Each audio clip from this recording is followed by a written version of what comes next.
and welcome back to part 19 of Neptunia Reverse, where today it's another in-between, so we've got a lot of side questing to do, but this one is actually slightly more significant, because as you can see, we're starting off by actually going back to the Nudsay volcano, or however you pronounce this goddamn place. It's because with the planned tougher enemies, or the add more enemies one, there's an optional boss in here. This optional boss is a new version of the Killer Sheen, since we didn't fight another one in chapter 5, even though we was against Avenir, so you would have thought we would have, but no. Instead it's over here. Even though it's not called Killer Sheen, it's the Killer Sheen design and build, and it drops a magic reactor like the Killer Sheens do, so it's a Killer Sheen. And the reason why I'm fighting this thing is because it drops a magical reactor version 3. And that will open the next optional dungeon for us, the Millennium Labyrinth. Now the Millennium Labyrinth is interesting for two accounts. Firstly is the fact that it's the first optional dungeon in the list where it's not as straightforward as all the resources for it are in the previous dungeon. We can't get in there unless we, add an extra plan to the volcano and then defeat the optional boss that comes with the extra plan. No, it's a little bit more. And secondly, you can't do the entirety of the Millennium Labyrinth without getting Jumping Star. Which is, if you don't know, or you haven't been missing videos or whatever, it's a plan in this game that doubles your jump height when you're on the field. So, also in this video, I will be getting Jumping Star, and I'll be showing you that it's actually kinda easy to get. The only thing stopping you is the difficulty of the boss it's hidden behind. If you go for it, like literally the very second it's available, because the boss is in the Mecro Factory, just to jump the gun, like the second optional dungeon we did. Because the first one was those ruins, and there we got access to the Mecro Factory. It's literally that early. It's the optional boss in there drops a resource that you need to get Jumping Star, so you can get it so you can get the resource for it at least as early as like end of chapter 1, early chapter 2, if you're skilled enough to take down that boss. You just have to wait for the plan to arrive, which was between chapter 4 and 5, I think. Now's the time. I'll end this. I just waited because I knew there was going to be no need for it yet up until now. My blow will destroy everything. But speaking of difficulty up until now, the other reason why I didn't fight this boss in between the last two chapters is that, do you remember how much difficulty this dungeon gave me? No, we wouldn't really have stood much of a chance against the optional boss if we had fought this thing then. If we'd fought it a chapter ago, it would have been a very, very steep uphill grind to take it down. Whilst although it's still difficult now, we're a lot more adequate of a level to stand a better chance with it. And with Super EXEs working the magic they always do, we can start ripping holes in this thing once we break its guard. Get used to seeing these EXE level 1 animations, by the way. I might start skipping them if we end up seeing them like a hell of a lot more. Like if we get to like chapter 7 and 8 and it's like every other boss fight, I'm using them constantly. I might start animation skipping since you know what they are. It's just they are the best method of dealing with threats in this game, because they are better than the EXE level 2s. It's just an unwritten rule. And yeah, like the EXE level 3s and 4s in like the later games are better than the 1s and 2s. It still sometimes feels like it's more desirable to go for the level 1 just because you can use it 4 times. And so you can really maximize damage output on hit count. Since this game doesn't do what I always kind of assumed it would do, and maybe it does in the later games, I just never noticed it. But if you have an extremely increased hit count, it doesn't affect the damage count. Like there's a lot of other games where you can get super high hit counts and they balance it out by making it that you do less and less damage the higher the hit count goes, to encourage you to, actually let the opponent touch the ground at some point. But this game, as far as I'm aware, doesn't do that, and I don't know if the sequel's still at the top of my head. It's my turn. So when you're seeing me get like 100 plus hit counts, damage doesn't seem to be affected by it at all. Paralyzed. Are you ready? I'm ready. See, that's what I mean. You see there, I just skipped the spiral break after the animation started. I might start doing that more often. The only reason I skipped this one is because it's the same fight. And with like very lengthy, I did this in V2R as well, very lengthy specials, or the EXEs, even though they're not called EXEs in V2R. If we're gonna see them more than once in a fight, I tend to skip the animation. Speaking of trouble though, or things I have to worry about or deal with, this enemy just decides, which is quite wise I suppose, considering how much of a threat Vert can be with her EXE, that she has to go.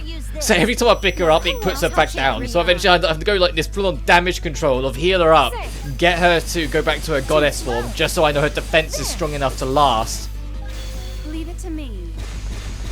Now, what shall I So I think that's what I do here. Yeah, I immediately go HDD again, solely just for the stat boost, in the hopes that it will mean that, because I think it was just a stray crit that killed her. I don't think it was like a normal physical attack. I think it was just a stray critical hit that took Greenheart down. I'm ready anytime. Well, not that you can see, because it then immediately missed afterwards. Who wants to take me on? Yeah.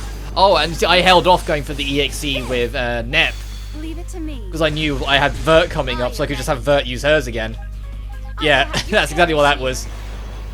Oh, so I don't skip this one. Is it because I think this one will kill? Oh no, I did skip it. There we go. I cannot believe I was this. See that we got a new costume, but we got that magical reactor version free. Level up. And because this is a pretty high-leveled optional boss, everyone leveled up from that. It looked. What is this? Which is something that's actually worth talking about. Trading off optional content with the main content isn't always the easiest thing to do in this game. Because it feels like you either make yourself underpowered for the main game because you're avoiding the optional dungeons, or you go too far in the optional dungeons and stumble into something that kicks your backside, but then when you go to the main plot it's all easy because you ended up getting to a much higher level. Like, finding the balance of how many optional dungeons you should do between the chapters is something that you kind of have to just feel out for yourself, and there's a good chance you won't really know on your first, especially on your first playthrough. Maybe on New Game Plus you might catch on, but yeah, still. Also, huzzah! We've gone to the Millennium. I cannot say Millennium today, can I? Millennium Labyrinth. And on the reverse, it hasn't got a colour filter like the other ones do. So I was actually like, result, my eyes can relax for once. There is the extra green on the pipes. Like, I don't remember it being as green, but that might just be because of the higher quality. It's just what they decided to go for in reverse. But I just don't. I remember there always being green code, not the words and numbers you can see like in the subspace around us. I just don't remember the giant green pipes everywhere that just add like a slight greenish glow to everything. And I think the reason why it's done this way is just because of the graphic enhancements. Everyone has like a greenish shading on them from the light. But Nep got stat multiplier throughout that, which is, as the name implies, it's a boost to all of her stats except her aggressive ones. Like, the reason why she has 2 stat buffs is because one of them buffs her attack, the other one buffs basically everything else. But because of that, you're gonna see me actually use stat multiplier more often than the attack buff moving forward, just because a general buff is more helpful than a focused one sometimes. Yeah, there'll be instances where it'll be helpful to just do the damage, and in later games they buff stat multiplier to include damage as well, making it kind of ridiculous and how like Nep just has this I'm gonna go strong now button. It's like using Heat Riser in Persona or something, where you just boost all your stats. It's an I want to win now button, you just press it. It's also worth mentioning the Millennium Labyrinth, and it's a common running theme with the optional dungeons. Like any time, ever since like what was it, like chapter 3 going into chapter 4, we always hit an optional dungeon where the enemies are ridiculously tough and can wipe the floor of you if you're not careful. This one, and especially the next optional dungeon, are going to be insanely difficult at this point in the game. The Millennium Labyrinth, once you get through a couple encounters, because of how much experience these guys drop, I guarantee you'll hit a comfortable level quickly. You just got to survive a few harsh grinds first. But the dungeon after this, no. I go into it in this part because I forgot how ridiculous it actually was in terms of difficulty for us right now. And you see me do like 1 or 2 fights, waste most of my resources, and then go, yeah, I will come back when we can properly clear it out and get the resources for it to survive better, to then start working towards the next optional dungeon after it. But yeah, so if you look all around, those giant green like pipes of energy, I just don't remember them being as vibrant or being green, if I'm honest. But it's just when I was coming back to this, I was like, oh, okay, well, it has extra colour flares, I suppose, so I'll take it. It's better than it being that goddamn, like, crimson filter again. I was getting so tired of that filter. If they'd done like a different filter, I wouldn't have minded. But the fact that it's 2 in a row has that filter is just what makes it so like obvious to me. It's my turn. But I would say, like, in the first game, of all the area, like the zone aesthetics, just from the first game, I would say the data space is my favorite. And to be honest, the only reason why is because, and it's an odd reason too. Also, I think I just ran straight. No, it's a teleport, so I can see on the mini map. I'll let myself off on that one then, because I thought I just ran past an item. The only it's silly, really. It reminds me of Secret Base and Cybertrack from Sonic Advance 2 and 3 respectively. More so Cybertrack from Advance 3. But I know the Advance trilogy aren't for everyone because they're a lot harder and have some really evil level design, especially in Advance 3. That game's just out for blood. But I really love the Advance trilogy. All 3 Advance games I have so much time for. It's why I always like cross my fingers and hope. Like, as much as I love seeing like yet another collection of the classic Sonic games, I'd love to see the Advance trilogy get some love. And genuinely, all I would want, if they ever put the Advance trilogy on consoles, it'd probably only end up being on Switch. It would be kind of depressing, but I hope it would end up on more things, because the Advance trilogy does deserve a bit more love than that. More so Advance 1 and Advance... Oh, actually, I take that back. Advance 1 and Advance 2, definitely. I think everyone has a lot of time for Advance 1 and 2. It's Advance 3 that ends up being slightly controversial just because of its difficulty. It's finally my turn. But if they put the Advance trilogy on consoles, all I'd ask is that they zoom up the camera a little bit, and maybe clean up the sprite work, because the sprite work on the Game Boy Advance, it's good for its time, but I think if it was ported on consoles, it would really highlight just how pixely it really is. So I'd kind of want them to clean that up, and like, genuinely, that's it. Like, I wouldn't even want them to remaster the music. Like, I'd genuinely be okay with the original tunes that they used on the Game Boy Advance sound font, with like the odd bit of like, I forget what it's called. The 8-bit music. I forget what it's called. Chiptune. There we go. Even with like the bit of chiptune in the background, I'd happy with that. Yeah, of course. If they did remaster it and did like then they got like, I don't know, like T-Lopes in to do it instead, that would be amazing, because I can already imagine how amazing a music plant would be with like a full-blown musical remaster. But that's all I want. I would be happy without it, even so. I just want the Advance trilogy to be on something other than just the Game Boy Advance for the rest of its life. And I know it's called Advance because it was on the Game Boy Advance, but that doesn't mean it has to stay. There are other games that had Advance in the title that aren't on Advance. Super Mario 64 was on the Switch, for goodness sake. Like, you don't have to only lock it to the console it was on just because it has a name with it. Super Castlevania 4 isn't on the Super Nintendo anymore. It's on like everything. Like, you know what I mean? Like, I just want the Advance trilogy to get more love. And I think the reason why they don't is because I feel like they would feel that they would need to include the Rush games. And and if that's the case, and if that's what's stopping them, I kind of disagree. Like, I get it. I like Rush a lot. I don't like it as much as the Advance trilogy, but I like Rush a lot. It's a Rush adventure that I found kind of repetitive, I think is the best way to put it. Like, I enjoyed the levels and enjoyed what I was going through it, but I never really feel that inclined to go back for it afterwards because of how much grinding you have to do to get the resources to like build the different boats just to get to different islands to advance the plot. Like, doing the same like zone 3 or 4 times isn't fun just to level stuff up to get everything, especially if you're going for all the Chaos Emeralds. You have to win those races against Johnny, so you need to get you need to get like one of your boats. I think it's like the first one, like to level 3 or something. And so the amount of grinding you have to do, because it doesn't let you just prioritize that. No, you have to level up everything else to level 2 first before it will let you level up that to level 3. It just ends up becoming not fun. It just ends up becoming a drag just to get everything. Like, at least with the Soul Emeralds, they were fun to get because you have to go find them. You just have to go explore the sea, and so it feels more like an adventure then, hence it's Rush Adventure. But doing the races, just no. You can do like the first couple on the lower level, but when you go to the later ones, no, you need to be on level 3 to stand a chance. Because even if you're a master player, your vehicle just will not be quick enough to survive. That was a weird delayed cut from me there. I wonder why I kept that in. I think it's because I actually ended the recording there, because I had to stop for something. And not because I was cutting out the fight. And it's just when I came back, I was like, oh, you know what, stuff it. I'll finish this fight and then continue. Lucky. But as we continue, there's the Yukawa Ruins plan for the next optional dungeon. And to jump the gun a little bit, that's the dungeon I was talking about earlier, where I said that one will literally rip your head off at this stage in the game. And we enter it for a very brief period at the end of this video, where I planned originally to showcase both the whole Millennium Labyrinth and the whole of the ruins in one go.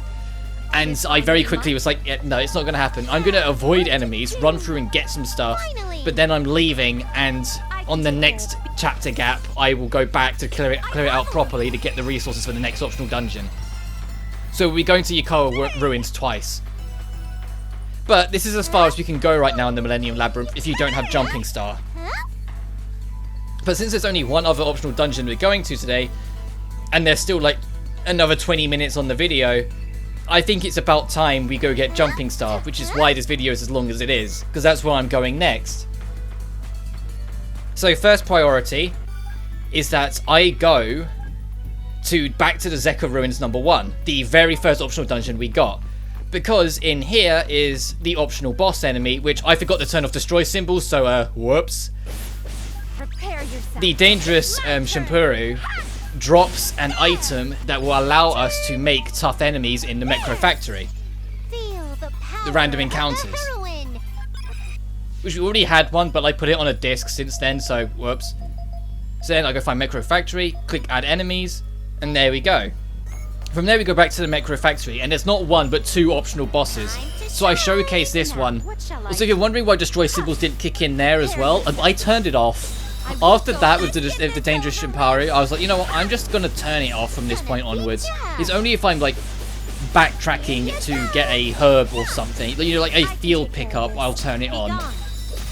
Because you don't get experience or rewards or anything from destroying things on the field in this game, so it's genuinely just to save time. It's like using a repel in Pokemon. You're not getting anything out of it other than avoiding fights. But I show that in because the Holy Whale Bell is nice for something else as well. But this is the real thing you're after. And this is also part of the reason why I waited so long. Is because this thing shares a design with the Heartbreaker.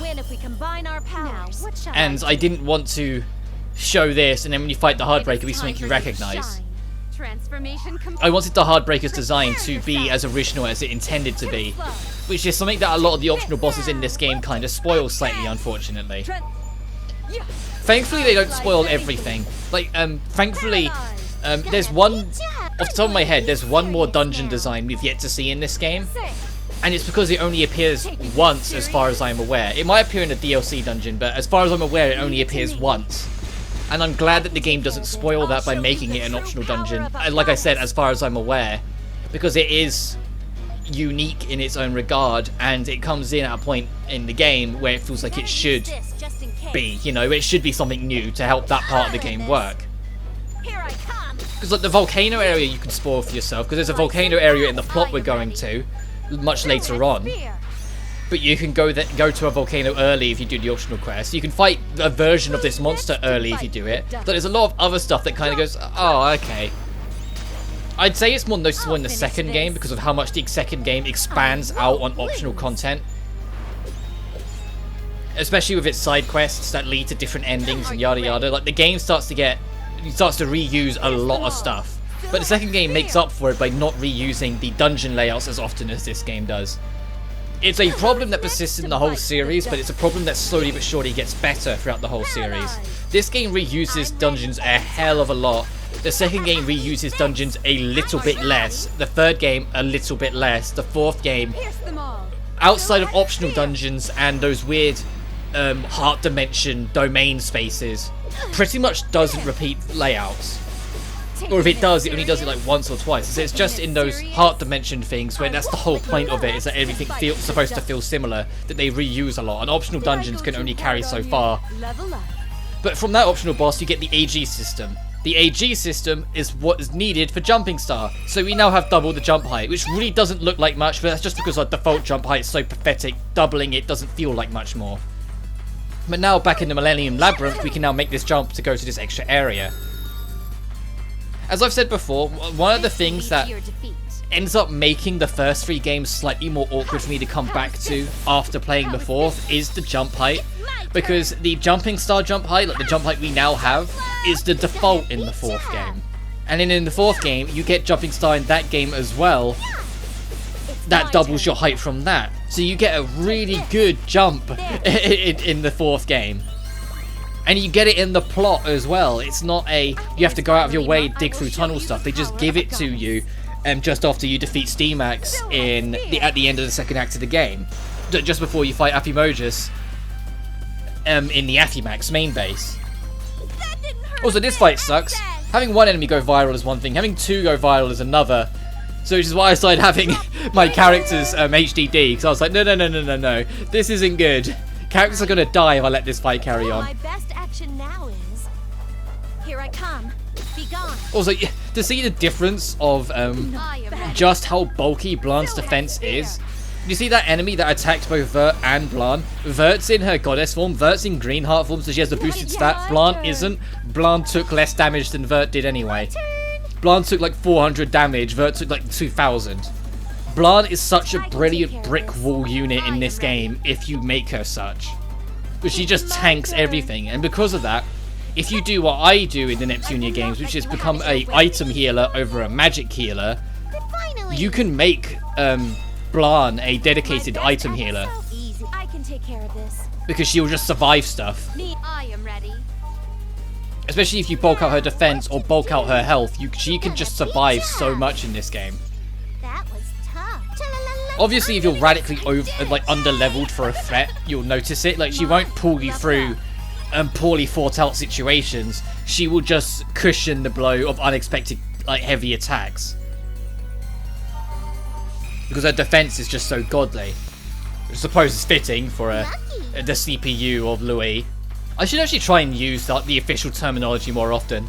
Because I just say transform into their ultimates instead of using HDD.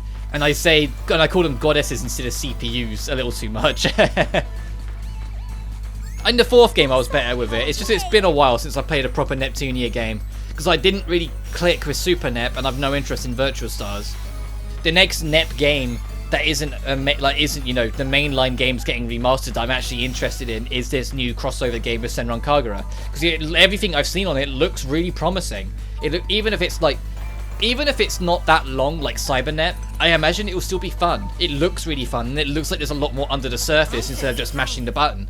Like I'm seeing Nep has this thing where she can straight up change her element mid-combo, so you can make her use fire skills and then shift our entire game plan to wind skills, so she can make herself faster. And I'm like, oh, that's on the fly options as you play. This is a sanctuary from me. You guys know how much I love God Hand and Devil May Cry. That's even obviously it's not going to be anywhere near as technical as those kind of games. But if you've been with my channel long enough, you know the biggest thing that sells me on games is options.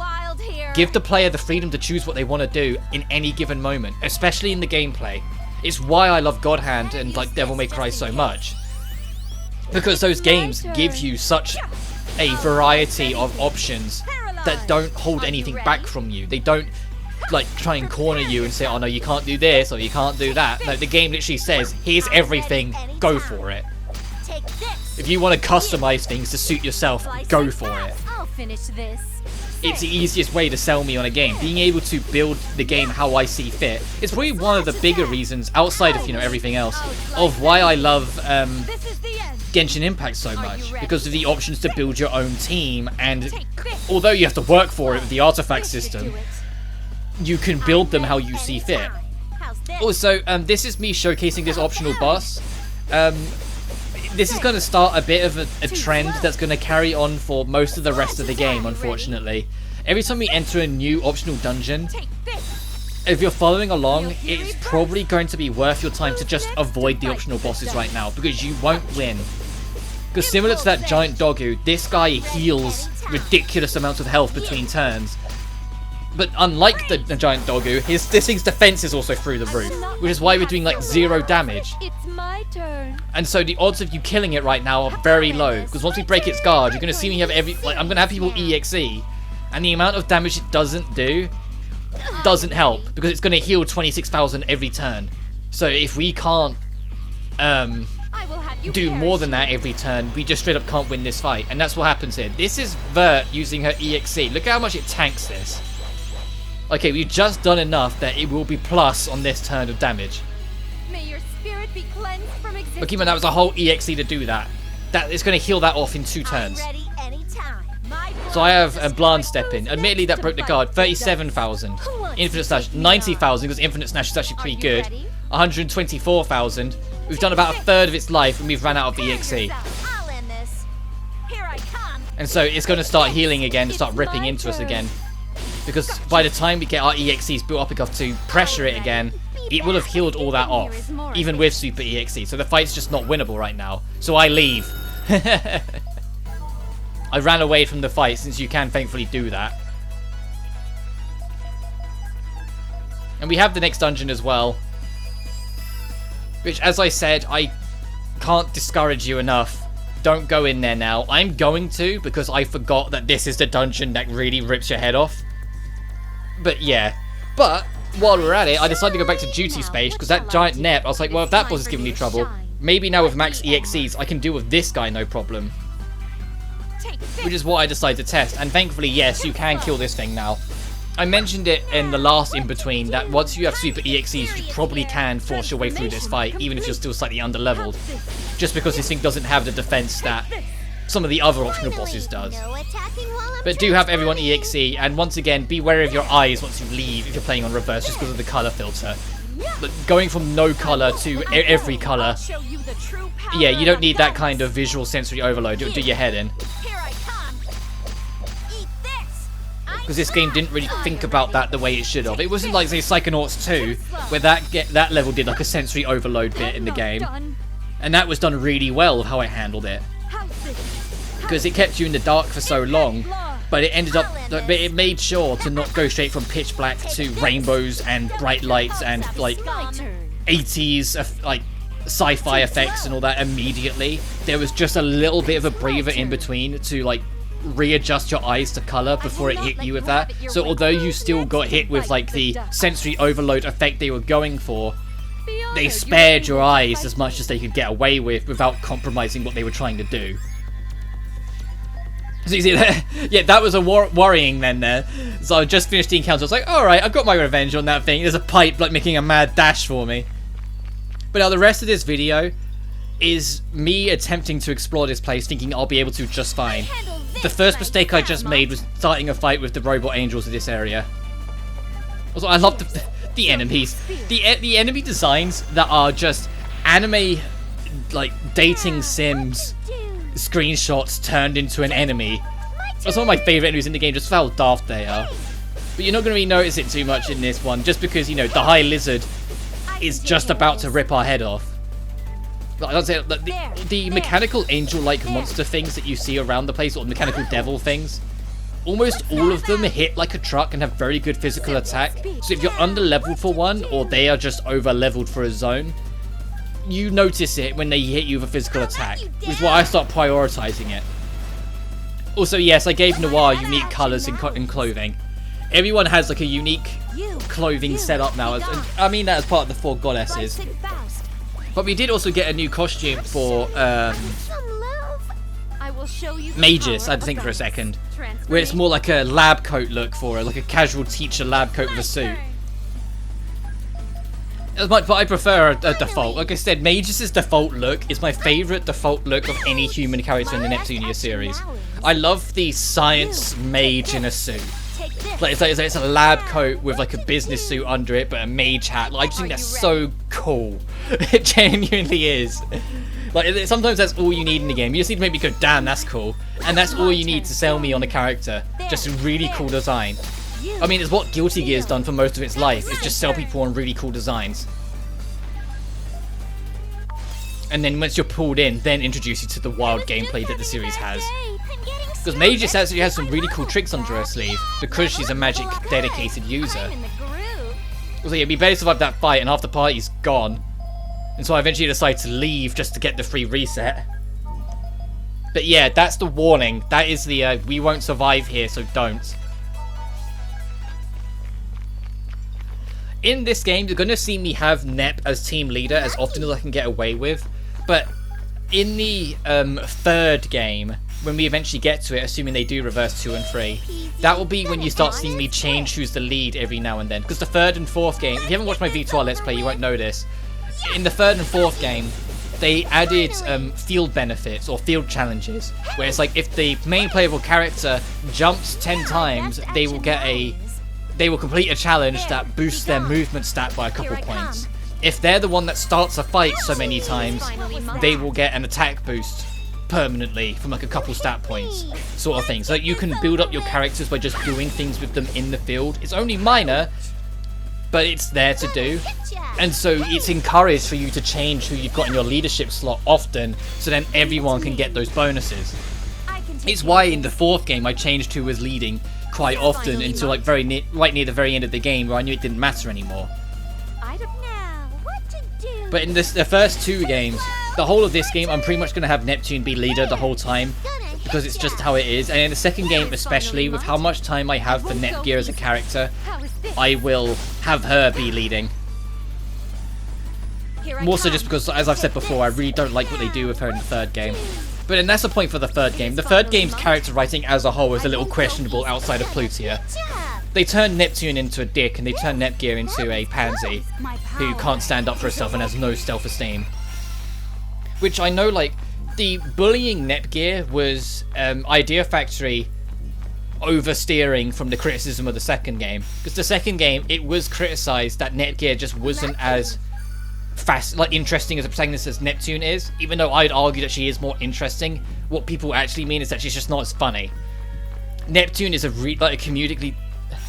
comically driven goofball, when I can find my words, whilst Netgear, they actually try and tell a more serious story, and so her more subdued personality and her journey of finding her self-esteem and confidence makes more sense for the second game story, and I prefer her character for it. But because people didn't find her as funny as Neptune, they oversteered by making her the butt of the joke, and it really felt like, no, you really didn't get what the criticism was, did you? A lot of people say that their writing and ability to understand criticism as a whole is bad, and I personally disagree with that. And my biggest reason for it is because I think the fourth game reworks their writing a hell of a lot better. I like Neptune in the fourth game again. I find her hilarious in the fourth game, because although she still has a bit of that ego in from the third game, it's checked more often.